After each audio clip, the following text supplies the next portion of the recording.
Okay, fine. I'll keep going because I don't care about the. Wait. All right, we got 50 viewers back. Fuck yeah, welcome back, guys.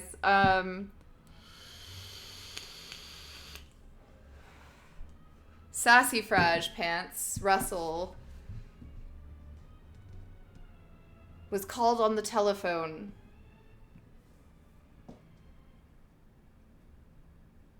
Russell was at Vlad's new headquarters, a research complex built into the dramatic Finn Ridge in the Acheron Fosse, north of Olympus Mons. Oh shit. I think that was Sax and Vlad in the beginning. No, wait, they mentioned Vlad. Who were the men in the beginning? They're definitely at Acheron. Sax spent all his time there now, studying genetic engineering like an undergrad. He had become convinced that biotechnology was the key to terraforming, and he was determined to educate himself to the point where he could contribute actively to that part of the campaign. Despite the fact that all his training was in physics, modern biology was notoriously gooey, and a lot of physicists hated it.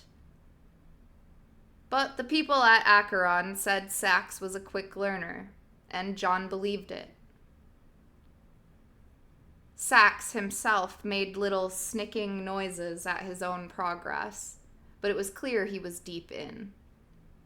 He talked about it all the time.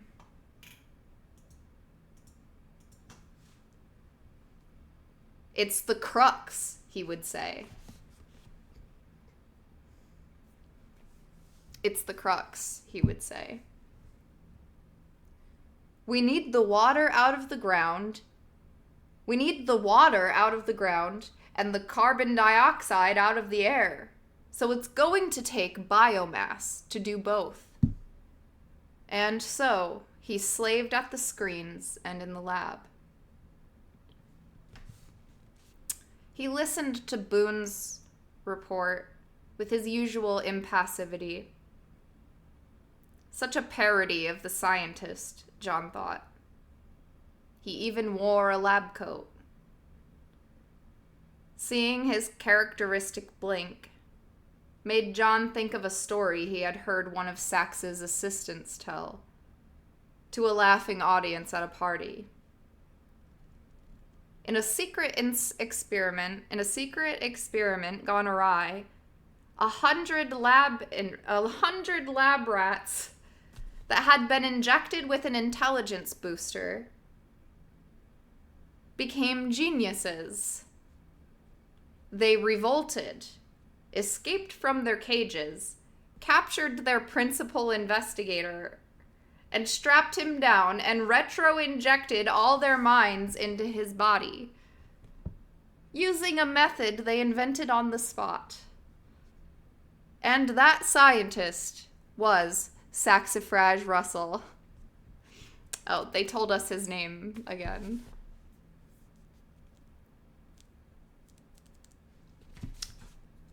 And that scientist was Saxifrage Russell. White-coated, blinking, twitching, inquisitive, lab-bound. His brain the sum of 100 hyper-intelligent rats.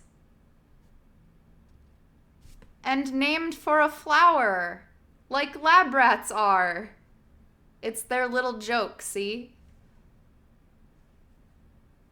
It explained a lot. John smiled as he finished his report, and Sax cocked his head at him curiously. Do you think this truck was meant to kill you? I don't know. How do the people there seem? Scared? Think they're in on it? John shrugged. I doubt it. They're probably just worried about what happens next. Sachs flicked a hand out. Sabotage like that won't make the slightest dent in the project, he said mildly. I know. Who's doing this, John? I don't know. Could it be Anne, do you think? Has she become another prophet, like Hiroko or Arkady, with followers and a program and the like?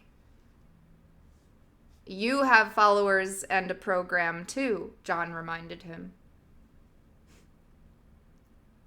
But I'm not telling my followers to wreck things and to kill people.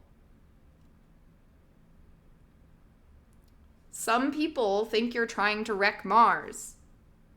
And some people will certainly die as a result of terraforming, in accidents. What are you saying? Just reminding you. Trying to get you to see why someone might do this. So you do think it's Anne. Or Arkady, or Hiroko, or someone we've never heard of in one of the new colonies. There are a lot of people here now. A lot of factions. I know. Sachs walked over to a countertop, drained his battered old coffee mug. Finally, he said, I'd like you to try to find out who it is. Go where you need to go. Go talk to Anne. Reason with her. There was a plaintive note in his voice. I can't even talk to her anymore. John stared at him, surprised at the display of emotion. Sachs took his silence for reluctance and went on. I know it isn't exactly your thing, but everyone will talk to you. You're practically the only one left we can say that about.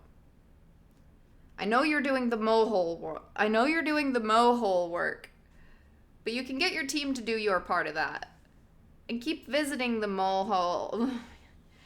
I know you're doing the mohole work, but you can get your team to do part of that. And keep visiting the moholes as part of this inquiry. There really isn't anyone else who can do it. There's no real police to turn to. Although, if things keep happening, UNOMA will provide some. Or the transnationals, Boone considered it. The sight of that truck falling out of the sky.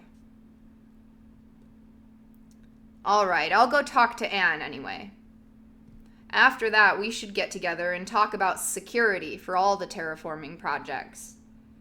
If we can stop anything more from happening, that will keep UNOMA out. Thanks, John.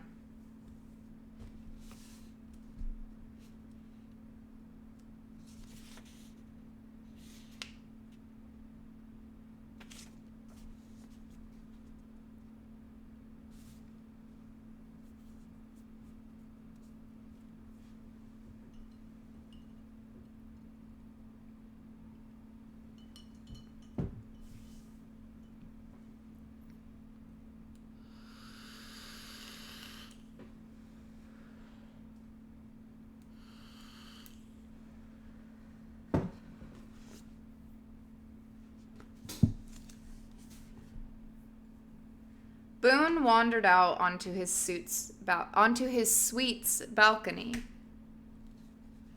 The concourse was filled with, oh God, help me, Hokkaido pines. The chilled air stiff with resin. Copper figures walked below, among the tree trunks. Boone considered the new situation.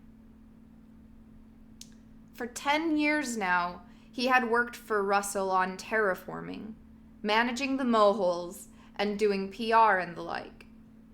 And he enjoyed the work, but he wasn't on the cutting edge of any of the sciences involved. And he was out of the decision-making loop.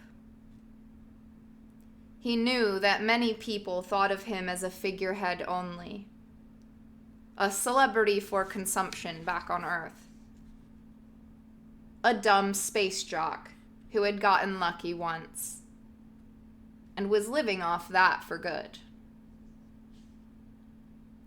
That didn't bother John. There were always knee-high people hacking away, trying to get everyone down to their size. That was okay, especially since in his case they were wrong.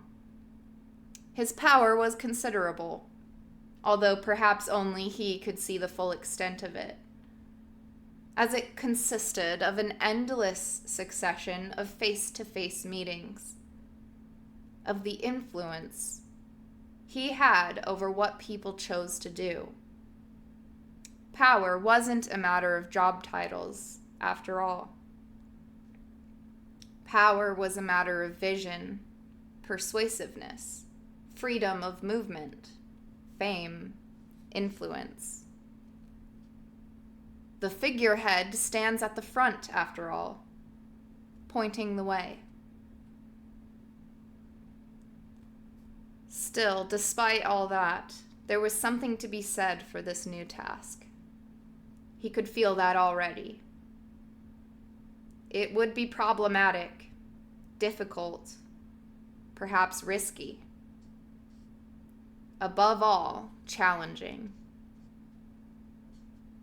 A new challenge. He liked that.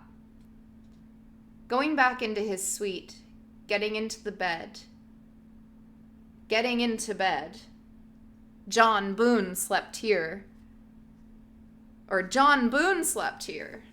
It occurred to him that he now was not only going to be the first man on Mars, but the first detective. Fuck yeah. He grinned at the thought, and the last action of the OMG endorphin set his nerves aglow. Ooh, okay, this is where I wanted to stop when I flipped ahead a little bit to see if there was any break. Anne Claiborne was doing a survey in the mountains surrounding the Argier Basin, which meant he could check out a glider and fly from Senseni Na to her. So the next Monday, and we'll be back with Detective Boone. He's gonna go interview the dame.